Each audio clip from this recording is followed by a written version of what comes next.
In less than 50 years, the Middle East has been rapidly transformed by its oil revenues, from an inhospitable desert region into a major economic player.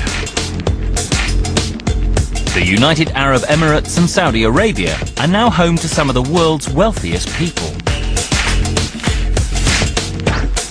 In this program, some of the Middle East's richest offer us an exclusive glimpse into their extraordinary lives. We'll find out how they make and spend their wealth, what drives them, and exactly what they drive.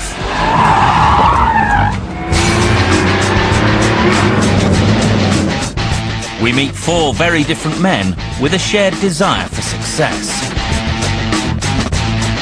Sheikh Maktoum has a passion for speed and the drive to succeed. It's a venture that not only changes the world of motorsport, but changes the world of sports.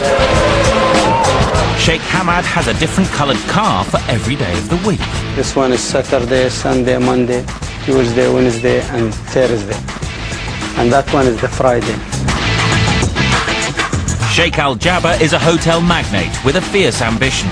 I start my life to build and to make the money. And Mohammed bin Sulayem is a rally champion with a famous friend. And a $10 million car collection. Believe me, I'm not super rich, but I enjoy it. I spend the money that I have.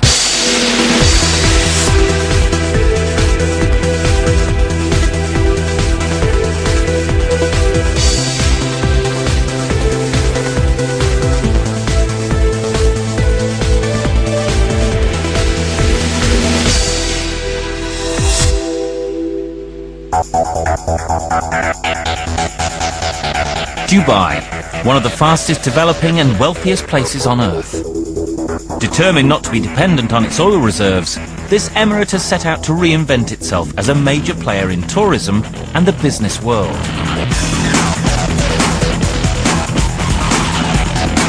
The result, an economy that has grown by a third since the year 2000.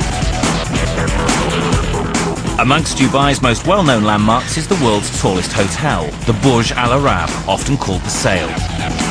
And this, the spectacular Palm. This $5 billion land reclamation scheme features luxury homes and hotels and is being constructed just off the coast.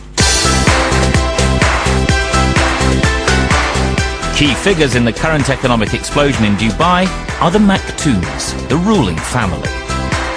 One of the younger members of this dynasty and the nephew of the Crown Prince is Sheikh Maktoum Hashim Maktoum Al Maktoum. He's currently making a big noise in the world of motorsport. The A1 Grand Prix series is his idea and is being brought to life with the help of his family's wealth, an estimated $13 billion.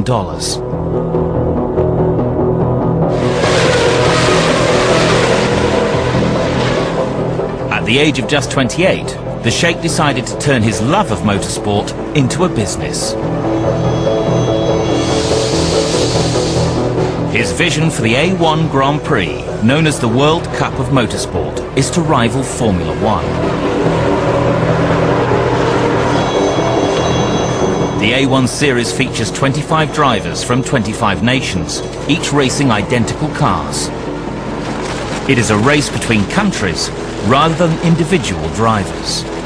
It's a venture that not only changes the world of motorsport, but changes the world of sports. The Sheikh, a former triathlete, got his inspiration for A1 while taking part in an international multi-sport challenge. The idea for A1 Grand Prix started when I did the Land Rover G4 challenge. There were 23 Land Rovers parked, each one had a flag on it. And I said, you know what, this is fantastic. It could be very popular. And every idea starts from saying, you know what, I could do it better. The new A1 series has cost millions to set up, and Sheikh Maktoum has dug deep into his own pockets to make it happen. To finance the whole project, I mean, you wouldn't be far off if you say $300–400 million easily. Sheikh Maktoum wants A1 to really make its mark in the world of motorsport. But when it comes to raising more money, he found that the Maktoum name could be a mixed blessing. Well, in business, the name surely helps in opening doors, but a hindrance is there's something called the Maktoum inflation, or my partners call the Maktoum inflation. If something's worth 50, it's suddenly worth 100. But people soon learn that, hey, there's a business, and people do not become rich by being stupid about money. Despite his youth, Sheikh Maktoum is an experienced businessman.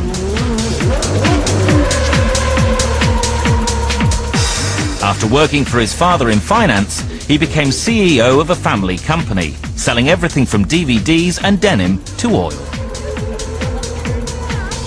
I managed to make him a lot of money in a very short span, which was a great foundation for me. Then from there, I mean, basically mortgaged everything I have to establish A1. Setting up the A1 series is a huge risk, and its demands mean the Sheikh works 24/7 to get it right. A typical day is waking up with your phone not stopping. You have to wake up at all different times of the night and day to work in different time zones. You sleep 3-4 hours a day and you don't stop. He might work hard, but he plays hard too. He's been racing cars for years. Of course I love to drive, but it's a hobby. This is a Caterham R500. It's faster than any Ferrari. This is the GT40 Ford, which is my first super sports car I ever bought.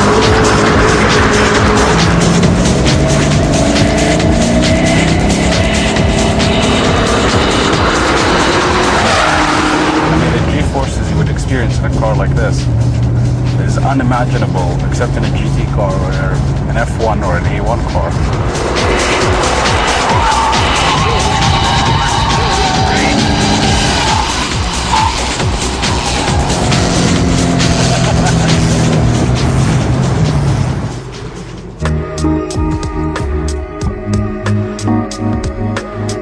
In one of the most expensive areas of Dubai, construction has been underway for 2 years on what will be Sheikh Maktoum's new home. Just the place to garage a few of those cars. It's in the most exclusive area and the highest value per square foot cost of living, I think, on the planet.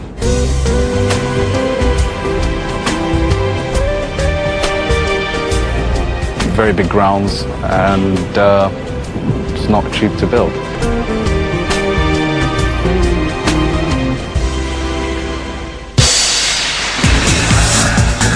Coming up, Sheikh Maktoum and his motorsport dream are under pressure as he brings the A1 Grand Prix to Dubai for the first time. We meet the Sheikh with a passion for invention, and the rally champion who has gained a very famous fan. Sheikh Hamad bin Hamdan Al Nahyan is one of the wealthiest men in the United Arab Emirates. He's also one of the most unusual, known to some as the Rainbow Sheikh because he has a different coloured car for every day of the week. He's a member of the oil-rich Al Nahyan family, who have ruled Abu Dhabi for over 300 years. Sheikh Hamad's cousin is the president. This makes him super rich. His family are estimated to be worth more than $20 billion. With time on his hands, no need to work, and a limitless amount of money, Sheikh Hamad has become one of the world's biggest spenders.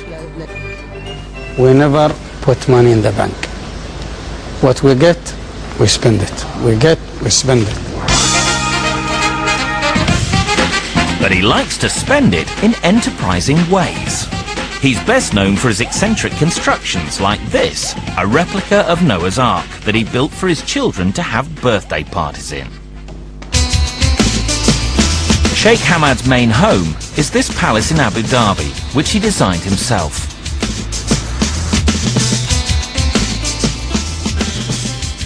Many people come to me and they said, Hamad, why you make castle?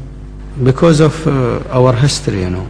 I am from this family who ruled this country since more than 300 years.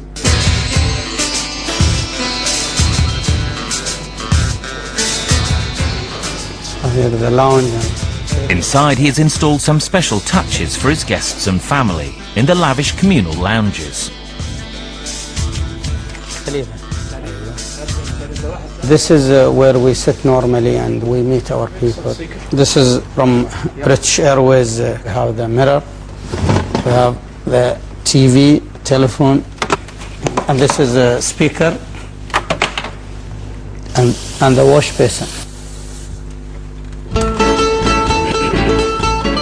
Sheikh Hamad spent 30 years serving in his country's armed forces. But since retiring 7 years ago, he has led a life of luxury. I have in my